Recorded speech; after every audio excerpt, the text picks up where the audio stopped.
It's really hard to feel safe. I think about it every day.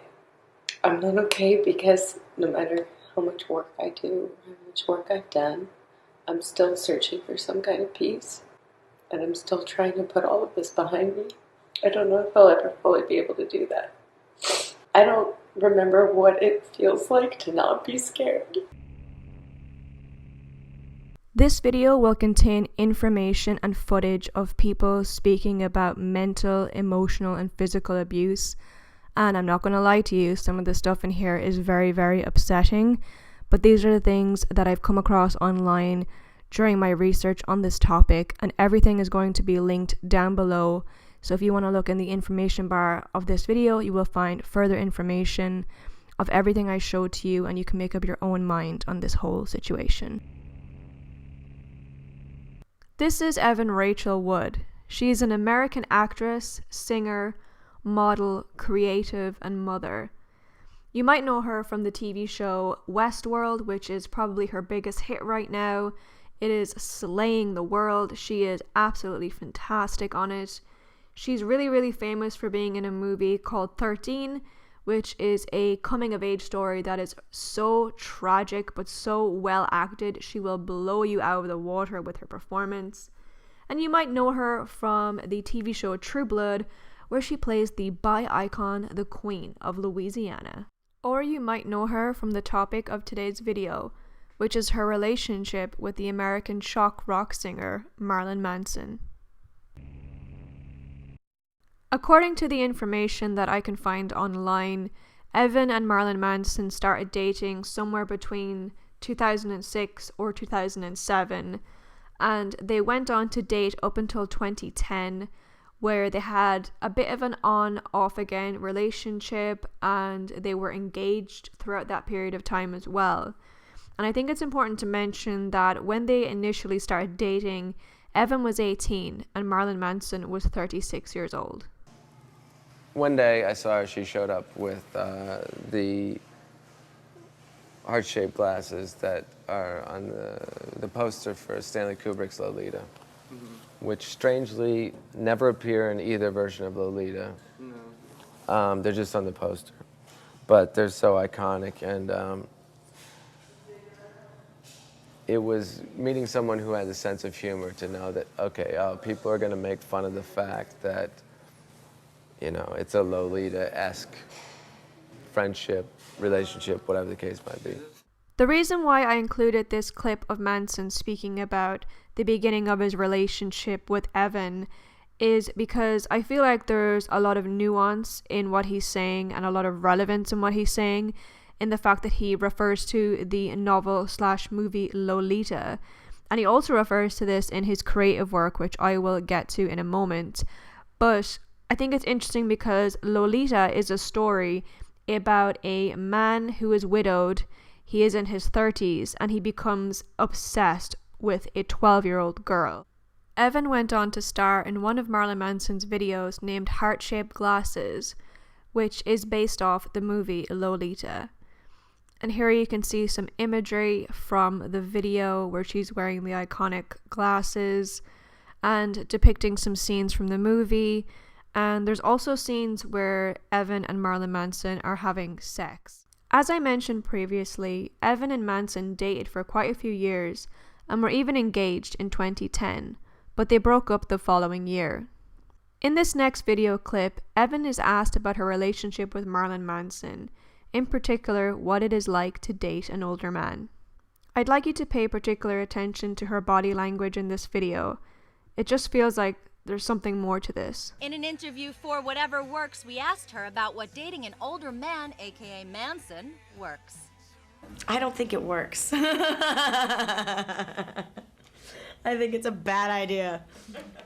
But, you know, I think as long as you're learning, you know, good or bad experience, it's an experience, and you should take something away from it. So the video that I'm about to share with you is quite upsetting. This is Evan Rachel Wood speaking out about her experience with emotional and physical abuse in her relationship. She's standing up at Congress in order to help with the implementation of the Sexual Assault Survivors Bill of Rights Act, which she hopes to get implemented in all 50 states across the USA. I'm not going to include the entire video due to copyright laws, but I will include a link down below in the description so you can watch the full video, and I highly recommend that you do. My name is Evan Rachel Wood, and I'm an artist, but I am also a domestic violence and sexual assault survivor and the single mother of a young boy. When I was 5 years old, I started working in film, and every day since then, I've worked to reach the very privileged place I'm aware that I occupy. And I'm here today to use my position as an artist, survivor, mother, and advocate to bring a human voice to the population of 25 million survivors in the U.S. who are currently experiencing inequality under the law and who desperately need basic civil rights. I struggle to speak to you today because I'm not sure what words are appropriate when discussing this issue. However, if you can't hear the whole truth, you will never know true empathy, and I believe in the saying, if we have to live through it, then you should have to hear it. There are two specific instances of sexual assault and violence I've experienced that really stick out in my mind. In fact, they are burned into my brain, branded there for life, a mental scar that I feel every day. My experience with domestic violence was this: toxic mental, physical, and sexual abuse, which started slow but escalated over time, including threats against my life, severe gaslighting and brainwashing, waking up to the man that claimed to love me raping what he believed to be my unconscious body. And the worst part, sick rituals of binding me up by my hands and feet to be mentally and physically tortured until my abuser felt I had proven my love for them. In this moment, while I was tied up and being beaten and being told unspeakable things, I truly felt like I could die, not just because my abuser said to me, I could kill you right now, but because in that moment I felt like I left my body and I was too afraid to run. He would find me. I froze. And it was as if I could see myself from the outside, and for the first time in months, I felt something, utter shame and despair. I had no idea what to do to change my situation, so I went numb, and soon I couldn't feel anything. I wasn't alive. My self-esteem and spirit were broken. So often we speak of these assaults as no more than a few minutes of awfulness, but the scars last a lifetime. Even though these experiences happened a decade ago, I still struggle with the aftermath. My relationship suffers, my partners suffer, my mental and physical health suffers. 7 years after my rapes, plural, I was diagnosed with long-term PTSD, which I had been living with all that time without knowledge about my condition. I simply thought I was going crazy. I struggled with self-harm to the point of 2 suicide attempts, which landed me in a psychiatric hospital for a short period of time. And this was, however, a turning point in my life when I started seeking professional help to deal with my trauma and mental stress, but others are not so fortunate, and because of this, rape is often more than a few minutes of trauma, but a slow death. The reason I'm showing you this is I believe that the ex that she's speaking about is Manson. And of course, she never named her accuser as of yet, but I do speculate that the timeline fits, and there is evidence to suggest that the relationship wasn't healthy and abusive. Upon further research into their relationship and their breakup, I discovered that in 2009, Manson did an interview where he actually detailed his fantasy of killing Evan. He details these fantasies in songs like I Want to Kill You Like They Do in the Movies and the music video for Running to the Edge of the World. I'll leave a link down below for you guys to check these out for further reference. I'm going to read you some excerpts from this interview just so you can see the level of detail that Manson actually gives about this fantasy, and he also details how abusive he was to her after their breakup, specifically on Christmas Day, which is so disturbing, so I'm just warning you, this is pretty fucked up. I sing about it on Into the Fire. I say, if you want to hit bottom, don't bother trying to take me with you. My lowest point was on Christmas Day 2008, because I didn't speak to my family.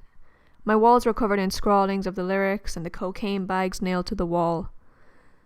And I did have an experience where I was struggling to deal with being alone and being forsaken and being betrayed by putting your trust in one person and making the mistake of that being the wrong person. And that's a mistake that everyone can relate to. I made the mistake of trying to desperately grasp on and save that and own it. Every time I called her that day, I called her 158 times. I took a razor blade and I cut myself on my face or on my hands. I look back on it and it was a really stupid thing to do. This was intentional. This was scarification. And this was like a tattoo. I wanted to show her the pain she put me through. It was like, I want you to physically see what you've done. It sounds made up, but it's completely true, and I don't give a shit if people believe it or not. I've got the scars to prove it. I didn't want people to ask me every time I did an interview, oh, is this the record about your relationship with your ex-girlfriend? But that damaged part of it, and the song, I Want to Kill You Like They Do in the movies, is about my fantasies. I have fantasies every day about smashing her skull in with a sledgehammer.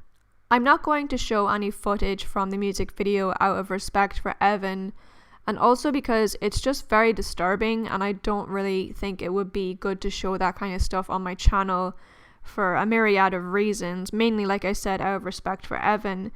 But I just can't imagine what it would have felt like as the ex-girlfriend of this man to watch him create a video depicting him bludgeoning you to death. Like, the fact that he went through the effort of hiring someone who looked exactly like her to feature in this video is beyond disturbing.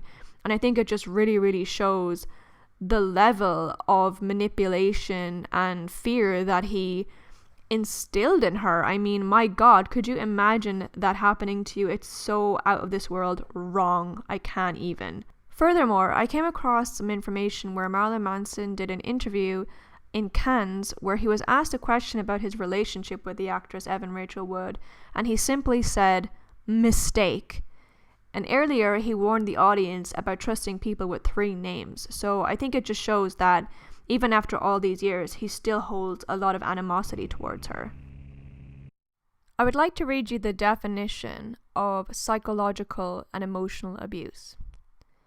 Psychological abuse, often called emotional abuse, is a form of abuse characterized by a person subjecting or exposing another person to behavior that may result in psychological trauma, including anxiety, chronic depression, or post-traumatic stress disorder. I didn't realize that I was being abused. I thought that I was being strong with a complicated person. And that was kind of what was being fed to me, you know, and then I think I was already mad and I was already alone. This person made me feel like we were gonna go on this great adventure of freedom and, you know, experimentation, and it was very, very far from that. It was the opposite of freedom. In an interview with Rolling Stone magazine, speaking on her relationship with Marilyn Manson, Evan once said, I met somebody that promised freedom and expression and no judgments, and I was craving danger and excitement. I looked at my mother one day and said, Mom, I'm going to get on this tour bus for 8 months and see the world and have a crazy journey and find myself. And if people aren't okay with that, I'm sorry, but I can't live my life for other people. This is one of the reasons I feel that she's speaking about Manson in this self-interview.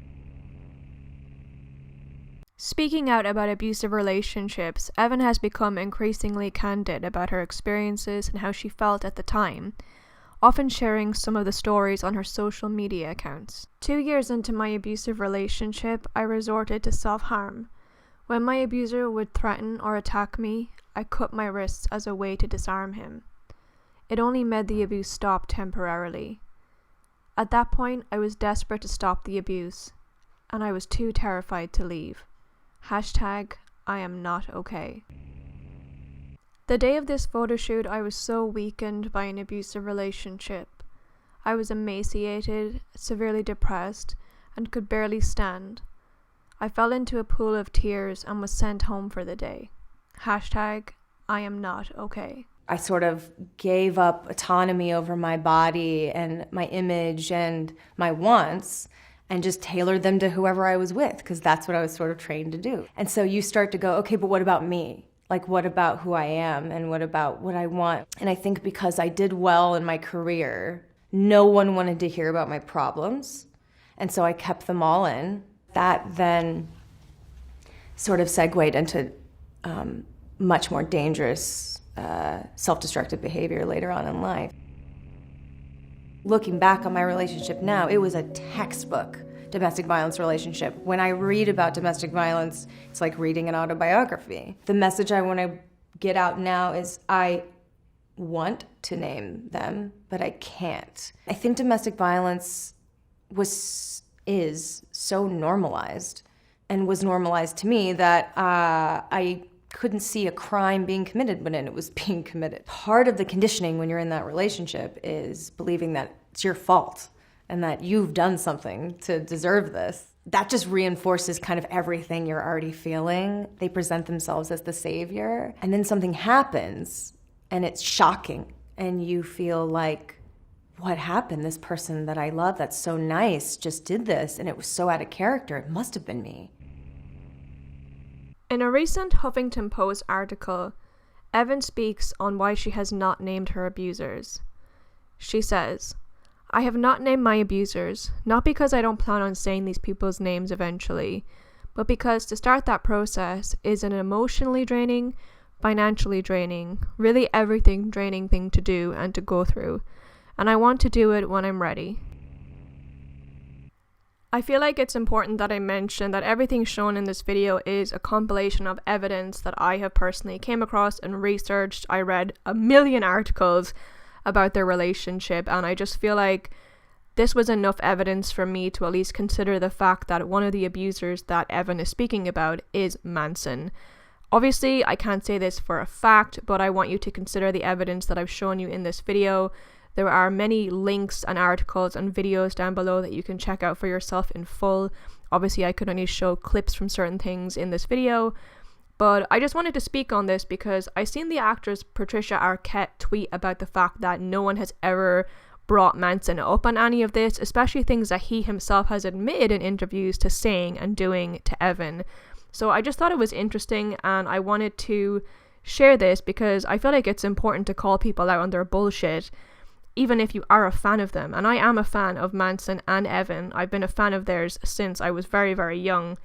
And I feel like it's important to call people out, even if they're people that you have admired at one point in your life. If you're somebody who views my usual content, you will know that usually I am personally on camera speaking, so this kind of editing is different for me. It's new for me. Please bear with me. I'm still getting the hang of it. I'm currently in quarantine because of this coronavirus, and I'm trying to figure out ways to make content without having to be on camera because it's just very difficult right now for me to do that, unfortunately. And I will have some face recording videos soon, but I wanted to try something different out. So if you like it, please let me know. And thank you so much for watching my content, guys. Please leave me some feedback. I'd really appreciate it. And I'll see you guys in my next video.